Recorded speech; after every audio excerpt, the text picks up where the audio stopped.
vice-chancellor, UTM, distinguished guests, a very good evening to everyone. I think as you witnessed earlier, we have just signed an MOU with UTM.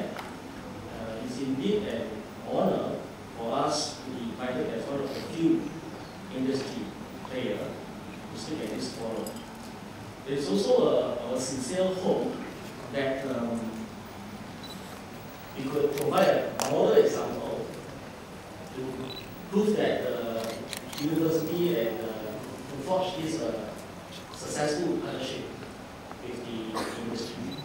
So I'll be speaking on a very different perspective because we are from the industry. I myself is an academician turned entrepreneur. So I'd like to probably give you some idea on how the university can forge collaboration with the industry. Before that, let me just introduce my company. We are actually a Singapore-based group focusing on our technological solutions and innovations to harness the essence of natural foods, which may be useful for the human body. Our flagship products, or our flagship so-called interest is bird's nest, edible bird's nest. I don't know how many of you actually eat edible bird's nest, but for those who are from Southeast Asia, probably you will be very familiar with this edible bird's nest. Unlike ginseng and ling soup and other so-called traditional Chinese medicine, bird's nest is a very biochemically and phenotypically diverse food. Just to explain to some people who may be not familiar with this food product, edible bird's nest is actually a very precious, very luxurious Chinese food in the Chinese cuisine. Very popular with the Chinese in China, but in all the Chinese communities in the world. But of late, I think the industry, the bird nest industry, has been very shaken with some crisis. Okay, the crisis being led by the ban happening in China. Right? Now, you know that China is the largest consumer of edible bird's nest, and due to some reasons that is related to edible bird's nest, there is a severe drop in demand for this Chinese product. It is also used very frequently in Chinese medicine. Now, allow me to explain to you a bit more. If you look at the market, the largest supplier of this edible bird's nest is really Indonesia, with more than 67% of the market share. Malaysia being very close second, 22%. But Malaysia actually happens to be the largest bird's nest exporter, with more than 96% of the market share.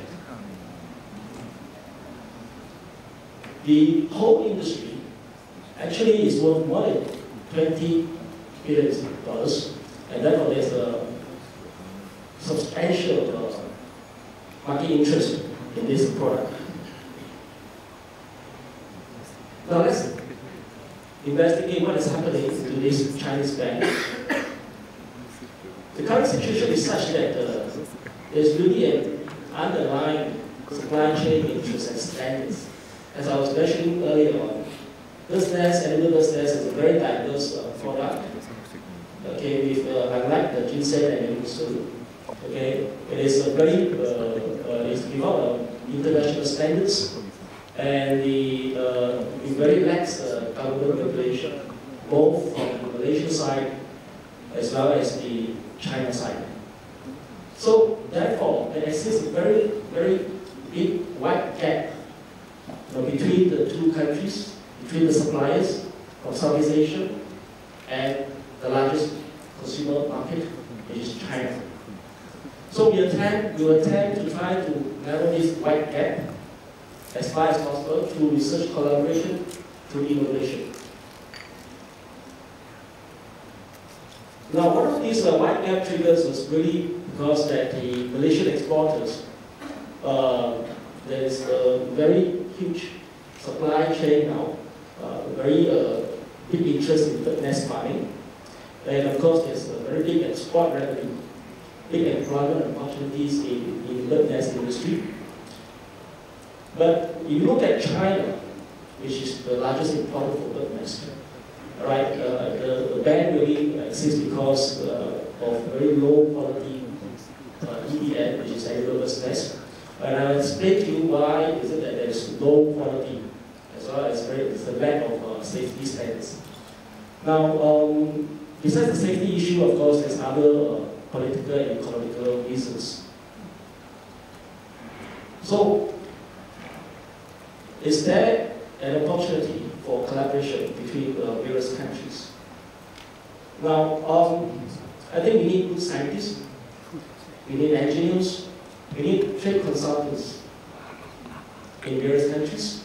Probably also because to provide a neutral and balanced view, because Malaysia being the producer may not be very neutral in the actually providing these solutions. So we also need to harness international talent in the collection, in knowledge creation and innovation.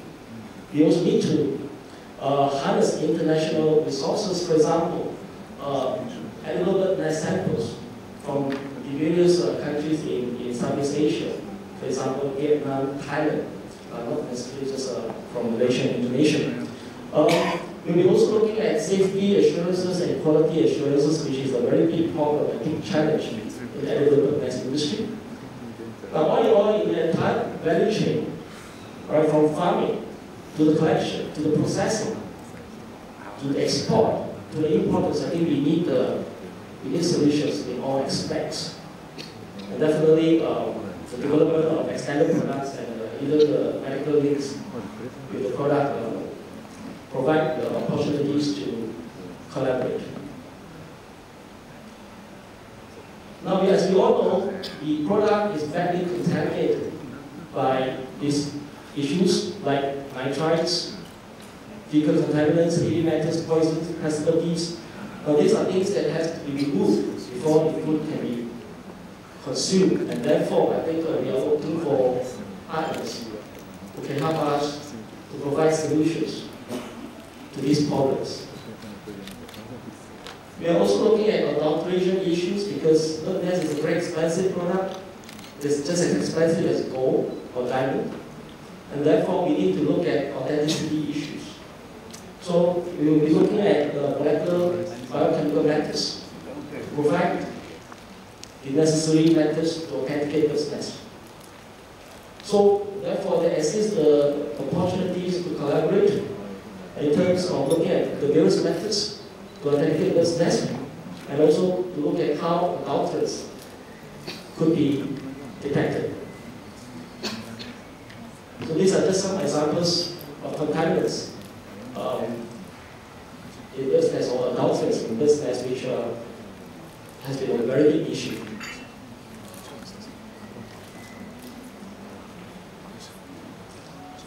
So we're also looking at screening methods. That is, screening methods or screening assays that can be done on the spot on site for the sales of bird nest, such that traders could be able to detect any adulterants or contaminants or counterfeits at the site of sales. Now, we're also looking at expanded product development, including very smart hygiene maintenance of the bird nest farms. I think together with Beauty Lab, we are developing robotics to look at how we can semi-automate the process. We are also looking at tracking systems to see how and where the sources of bird nests are in order to be responsible. And of course, the next phase of bird nest industry is the bird nest extracts for beauty and alternative medicine use. So, our group in Singapore, together with Beauty Lab, will be probably looking at the medical links and even maybe conducting clinical trials in the various countries, in Vietnam, in Thailand, even in the Philippines, even in the Middle East countries, even in Korea, even in Japan. As you can see on this picture, this is the Prime Minister of New Zealand, and we're working very closely with the New Zealand government to look at hygiene issues, look at how we can better provide mutual solutions to the unfortunate crisis. These are just some of our lab facilities, both in Singapore as well as in China. So we are hoping, this is my last slide, we're hoping that we could attract more partners to be on our team. All right, some of these members are already UTM, the One Malaysia Authentic Animal Nest Consultancy and Training Center. And of course, all the approved 8 bird nest Malaysian exporters.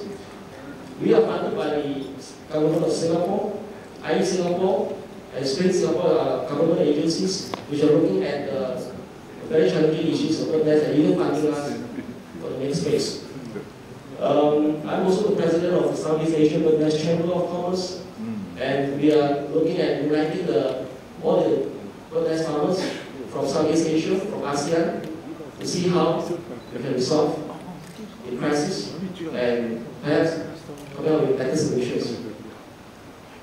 I'm also the associate professor at Tianjin University, which is focusing on really providing a real solution, okay, of the situation in China, because the situation in China is still not very clarified. And we hope that by working with the Chinese government, which I myself is currently working with them, all right, we can really hope to resolve the crisis for business. Thank you very much.